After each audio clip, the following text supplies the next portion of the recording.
Dobry dzień, dzień dobry, witam Was. Tak jak obiecywałem, jestem na dechach, czyli na nartach albo skia po niemiecku. W Winterbergu. Piękna pogoda, słońce świeci, ludzie są, trochę Holendrów jest. Tu jest taka właśnie knajpka, teraz wypiłem herbatkę se po góralsku i będziemy, czyli ty po góralsku i będziemy zaraz zjeżdżać. No, także jest w porządku, wszystko gra.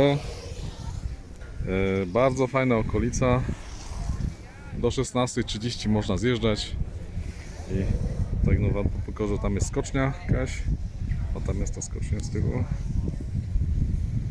Tu jest miasto i dosyć dużo jest zjazdów, prawie chyba 27 km jest, także nie wiem, czy to wszystko dzisiaj szafna. Pozdrawiam, na razie, papa, z Panem Bogiem.